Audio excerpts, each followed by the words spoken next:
ನಮಸ್ಕಾರ, ನಾನು ಸಿಂಧು. ನಮ್ಮನೆ ಅಡುಗೆ ಮನೆ ಕತೆಗೆ ವೆಲ್ಕಮ್. ಇವತ್ತು ನನ್ನ ಹಸ್ಬೆಂಡ್ ಬರ್ಡೇ ಇದ್ದಿದ್ದರಿಂದ ಬರ್ಡೇಗೆ ಅಂತ ಹೇಳಿ ಎಗ್ಲೆಸ್ ಕೇಕ್ನ ಪ್ರಿಪೇರ್ ಮಾಡ್ತಾಯಿದ್ದೀನಿ. ಎಗ್ಲೆಸ್ ಕೇಕ್ ಪ್ರಿಪೇರ್ ಮಾಡ್ತಾನೆ ನನ್ನ ರೆಸ್ಟೋರೆಂಟ್ ಕತೆನ ನಾನು ನಿಮ್ಮೊಟ್ಟಿಗೆ ಶೇರ್ ಮಾಡ್ತೀನಿ. ಮಾರ್ನಿಂಗ್ ಹೇಗಿದ್ದರೂ ಆರ್ಡರ್ಸ್ ಎಲ್ಲ ಕಡಿಮೆ ಆಗಿಬಿಟ್ಟಿತ್ತು. ಸೊ ಓಕೆ, ಇಟ್ಸ್ ಬೇಡ ಮಾರ್ನಿಂಗ್ ಮಾಡೋದು.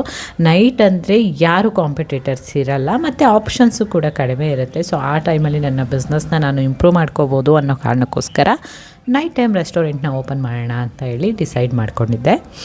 ಒಂದು 2 days or 3 days night on ಮಾಡಿದ್ದೆ.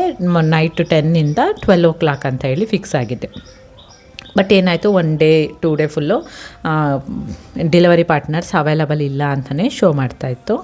ಒಂದು ದಿನ ನಿನ್ನೆ ಹೇಳಿದ್ನಲ್ಲ, ಒಂದು ಆರ್ಡರ್ ಬಂತು ಮತ್ತು ಕ್ಯಾನ್ಸಲ್ ಕೂಡ ಆಯಿತು ಅಂತ ಹೇಳಿ. ಸೊ ನಿನ್ನೆ ಕ್ಯಾನ್ಸಲ್ ಆದಮೇಲೆ ಇವತ್ತು ಡೆಲಿವರಿ ಪಾರ್ಟ್ನರ್ ಬಂದವರು ಹೇಳ್ತಾರೆ, ಮೇಡಮ್ ನೀವು ನೈಟ್ ಟೈಮ್ ಆನ್ ಮಾಡಬೇಡಿ, ನೀವು ಆನ್ ಮಾಡಿದ್ರೆ ನಮಗೆ ಕಷ್ಟ ಆಗುತ್ತೆ, ಸೊ ಬೇಡ ಆನ್ ಮಾಡಬೇಡಿ, 10 ಲಾಸ್ಟ್ ಮಾಡಿಬಿಡಿ ಅಂತ ಅಂದರು.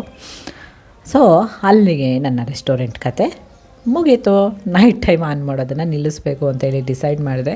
ಮೋಸ್ಟ್ ಪ್ರಾಬಬ್ಲಿ ನಮ್ಮದು ಹಳ್ಳಿ ಆಗಿರೋದ್ರಿಂದ ಬರೋದಕ್ಕೆ ಕಷ್ಟ ಆಗ್ತಿದೆ ರೈಡರ್ಸಿಗೆ ಅಂತ ಅನ್ಕೋಬೋದು. ಇಲ್ಲ ನೈಟ್ ಟೈಮ್ ಯಾರೂ ಆರ್ಡರ್ಸ್ ಮಾಡೋರು ಇರಲ್ಲ, ಎಲ್ಲೋ ಒಂದೊಂದು ಆರ್ಡ್ರ್ ಬರುತ್ತೆ ಅನ್ನೋದಕ್ಕೋಸ್ಕರ ಅವರು ಬೇಡ ಅಂತ ಅಂದರು. ಡೆಲಿವರಿ ಪಾರ್ಟ್ನರ್ಸೇ ಕಮ್ಮಿ ಇದ್ದಾರಾ ನೈಟ್ ಟೈಮು ಒಂದು ಗೊತ್ತಿಲ್ಲ ನನಗೆ. ಬಟ್ ನೈಟ್ ಟೈಮ್ ಮಾತ್ರ ರೆಸ್ಟೋರೆಂಟ್ ಓಪನ್ ಮಾಡಲಿಕ್ಕೆ ಆಗಲ್ಲ ಇನ್ನು ಮುಂದೆ, ಯಾಕಂದರೆ ಡೆಲಿವರಿ ಪಾರ್ಟ್ನರ್ಸೇ ಇಲ್ಲ, ಅವ್ರ ಸಪೋರ್ಟ್ ಸಿಗ್ತಾಯಿಲ್ಲ ಅಂದರೆ ಏನೂ ಆಗಲ್ಲ ಅಲ್ವಾ. ಇವತ್ತಿನ ಕತೆ ಇಷ್ಟೇ, ಮತ್ತೆ ಸಿಗ್ತೀನಿ, ಬಾಯ್.